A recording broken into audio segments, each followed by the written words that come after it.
Assalamualaikum warahmatullahi wabarakatuh. Alhamdulillahirrahmanirrahim. Wa bihi nasta'in wa ala umuri dunya waddin. Assalatu wassalamu ala asrafil anbiya'i wal mursalin wa ala alihi washabihi ajma'in. Amin. Yang terhormat kepada Bapak Fidian Abron, MPD, selaku dosen pengampu mata kuliah akhlak tasawuf, beserta teman-temanku kelas E dan para penonton yang saya banggakan. Di sini saya, Devi Khairunisa, dengan NPM 2111050175, dengan rekan saya yaitu Muhammad Ilham dengan NPM 2111050144, akan memaparkan materi tentang pengertian, sejarah, dan munculnya ajaran tasawuf. Adapun pokok bahasan yang akan dibahas pada video ini yaitu yang pertama pengertian tasawuf, yang kedua ciri-ciri tasawuf, yang ketiga sumber ajaran tasawuf, yang keempat sejarah munculnya tasawuf, dan yang kelima ajaran tasawuf pada masa awal. Baiklah, langsung saja masuk materi yang pertama yaitu pengertian tasawuf. Secara etimologi, pengertian tasawuf terbagi menjadi beberapa bagian sebagai berikut. Yang pertama, tasawuf berasal dari istilah yang dinotasikan dengan ahlu sufah, yang mana dapat diartikan sekelompok orang pada masa Rasulullah SAW yang hidupnya berdiam di serambi-serambi masjid. Mereka mengabadikan hidupnya untuk beribadah kepada Allah Subhanahu wa Ta'ala. Yang kedua, tasawuf berasal dari kata safa, yang berarti nama bagi orang yang bersih atau suci, atau dapat diartikan sebagai orang-orang yang mensucikan dirinya di hadapan Tuhannya. Lalu yang ketiga, tasawuf berasal dari kata saf. Makna saf disembahkan kepada orang-orang yang ketika sholat selalu berada di paling depan. Keempat, tasawuf dinisbahkan kepada orang-orang dari Bani Sufah. Tasawuf dinisbahkan dengan kata istilah bahasa Greek atau Yunani yaitu saufi.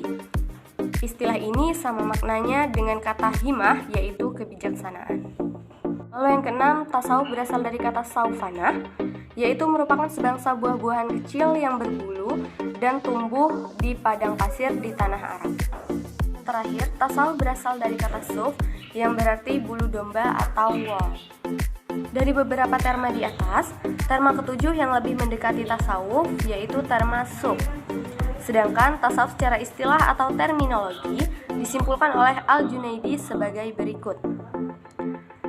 Tasawuf adalah membersihkan hati dari apa yang mengganggu perasaan kebanyakan makhluk, berjuang menanggalkan pengaruh budi yang asal, memadamkan sifat-sifat kelemahan kita sebagai manusia, menjauhi segala seruan dari hawa nafsu, mendekati sifat-sifat kesucian kerohanian, dan bergantung pada ilmu-ilmu hakikat, memakai barang yang penting dan terlebih kekal, menaburkan nasihat kepada semua umat manusia, memegang teguh janji dengan Allah Subhanahu wa Ta'ala dalam hal hakikat, dan mengikuti contoh Rasulullah SAW dalam hal syariat.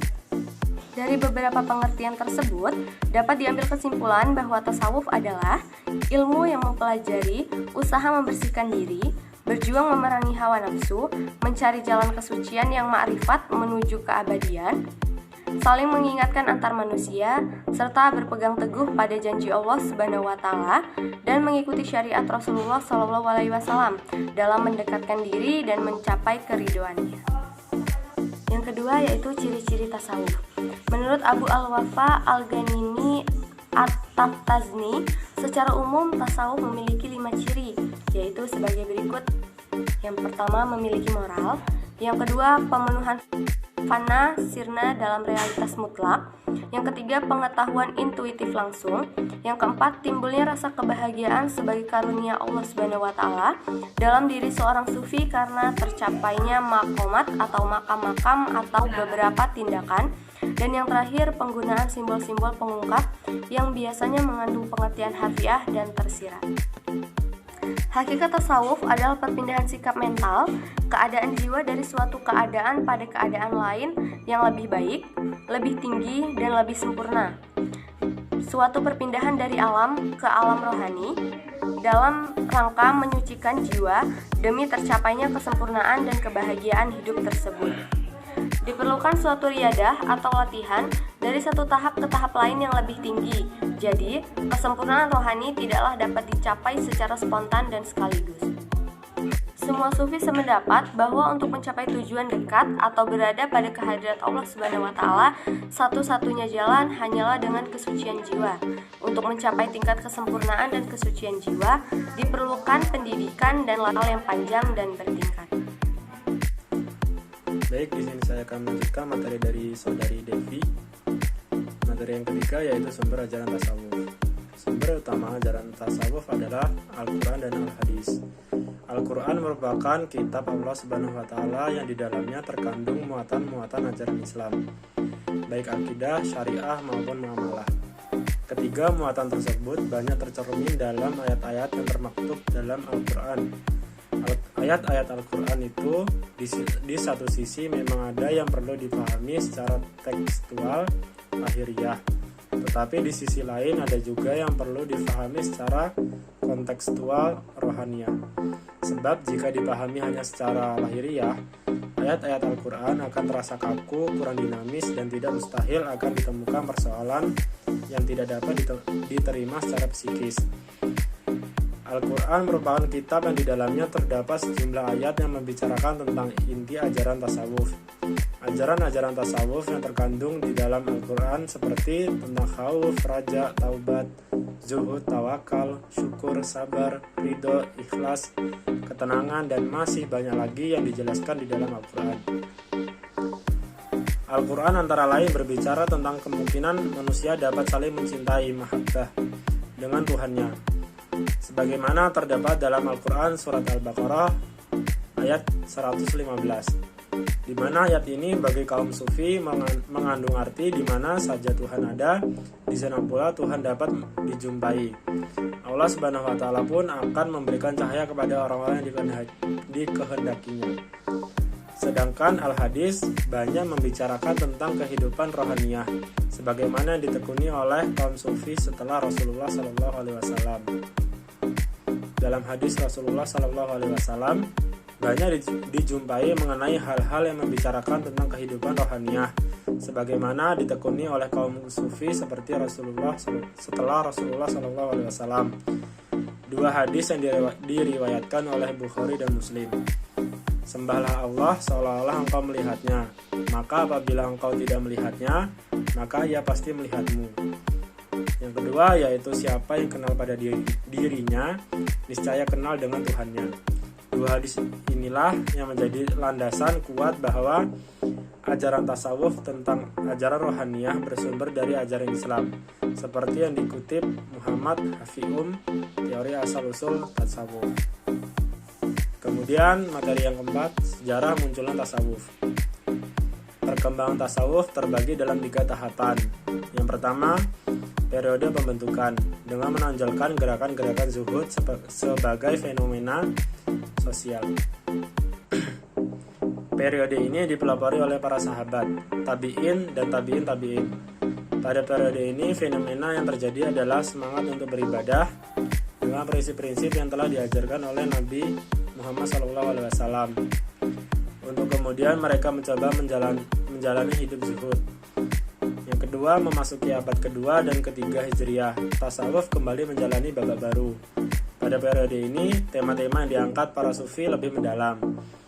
Periode berawal dari pembicaraan mengenai akhlak dan budi pekerti, mereka mulai ramai membahas tentang hakikat Tuhan, esensi manusia serta hubungan antara keduanya. Yang ketiga yaitu pada abad ke-6 dan ke-7 tasawuf kembali menemukan suatu bentuk pengalaman baru. Persentuhan tasawuf dengan sifat filsafat berhasil mencetak tasawuf menjadi lebih filosofis, yang kemudian dikenal dengan teosofi. Dari sinilah kembali muncul 2 varian tasawuf, yaitu Sunni dengan corak amali dan falsafi dengan corak iluminatifnya. Dalam perkembangannya, ajaran kaum sufi dapat dibedakan dalam beberapa periode, yaitu periode pertama pada abad ke-1 dan ke-2 Hijriah. Perkembangan tasawuf pada abad ini terbagi menjadi 4 aliran, yaitu aliran Madinah dengan tokohnya yaitu Abu Bakar As-Siddiq, Umar bin Khattab, Utsman bin Affan, dan lain-lainnya. Aliran Basrah dengan tokoh yaitu Al-Hasan Al-Basri, dan Malik bin Dinar. Kemudian aliran Kufah dengan tokohnya yaitu Sa'id bin Jabar, serta ada pula aliran Mesir. Kemudian pada abad ketiga dan keempat Hijriah. Pada abad ketiga Hijriah terlihat adanya peralihan konkret pada askretisme atau sufisme Islam. Menurut At-Taftazani, terdapat dua aliran tasawuf pada abad ketiga dan keempat. Pertama, aliran para sufi yang pendapatnya moderat, yaitu tasawuf sunni. Tasawuf selalu merujuk pada Al-Quran dan Sunnah. Kedua, aliran pada sufi yang terpesona oleh keadaan-keadaan fana syadhadat. Pada abad keempat ini ditandai dengan kemajuan ilmu tasawuf yang lebih besar dibandingkan dengan abad ketiga, dikarenakan usaha maksimal para ulama tasawuf untuk mengembangkan ajaran tasawufnya masing-masing. Ciri lain dari abad ini selain semakin kuatnya unsur filsafat yang mempengaruhi corak tasawuf, mulai dijelaskan pula perbedaan ilmu zahir dan ilmu batin. Selanjutnya yaitu pada abad kelima Hijriah. Pada abad kelima, aliran yang pertama terus tumbuh dan berkembang, sedangkan aliran kedua mulai tenggelam dan baru muncul kembali dalam bentuk lain, yaitu pada periode pribadi sufi yang juga filsuf, abad ke-6 dan setelahnya. Abad ke-6, ke-7, dan ke-8 Hijriah. Pada abad ke-5 Hijriah, Imam Al-Ghazali telah mengembalikan citra ahli tasawuf di kalangan Islam dengan mempertemukan ilmu zahir, yaitu ilmu syariat, dengan ilmu batin, yaitu ilmu tasawuf. Al-Ghazali berusaha memurnikannya dari unsur-unsur filsafat yang dinilainya membingungkan orang-orang Islam. Akan tetapi pada abad ke-6 Hijriah, suatu suasana memburuk karena dihidupkannya lagi pemikiran-pemikiran seperti al-hulul, wihdatul wujud, dan wihdatul adyan oleh kebanyakan ulama tasawuf. Pada abad ke-7, tokoh sufi yang terkenal yaitu Jalaluddin Ar-Rumi. Pada abad ke-8, keadaan atau situasi para sufi dalam menjalankan ajaran tasawufnya terjadi ketenangan. Sebagaimana dikenal Ibnu Taimiyah, pada abad ini yang mana ia dapat dikatakan tokoh muslim yang sifatnya hampir sama dengan Al-Ghazali pada abad ke-5, yaitu memurnikan ajaran tasawuf kembali. Kemudian pada abad ke-9 dan ke-10 Hijriah serta sesudahnya. Dalam beberapa abad ini, ajaran tasawuf mulai memudar di dunia Islam. Bahkan lebih buruk keadaannya pada abad ke-6, ke-7, dan ke-8 Hijriah. Selanjutnya yaitu ajaran tasawuf pada masa awal. Istilah tasawuf di masa Nabi Muhammad SAW tidak ada. Demikian pula pada masa para sahabat Nabi Muhammad SAW dan tabi'in belum ada istilah ini. Tasawuf setelah ilmu pengetahuan baru muncul setelah sahabat dan tabi'in. Nabi Muhammad SAW dan para sahabat pada hakikatnya sudah sufi. Mereka mempraktikkan selalu terhadap hal-hal yang tidak pernah menggaungkan kehidupan dunia, tetapi juga tidak meremehkannya. Pada zaman Rasulullah, Islam tidak mengenal aliran tasawuf. Demikian juga pada masa sahabat dan para tabi'in. Kemudian datang setelah masa tabi'in suatu kaum yang mengaku zuhud, yang berpakaian suf, yaitu pakaian dari bulu domba. Maka karena pakaian inilah mereka mendapat julukan sebagai nama bagi mereka, yaitu sufi, dengan nama tarekatnya tasawuf. Sekian materi dari kelompok kami yang dapat kami sampaikan. Kurang dan lebihnya kami mohon maaf. Wabillahi taufiq wal hidayah. Wassalamualaikum warahmatullahi wabarakatuh.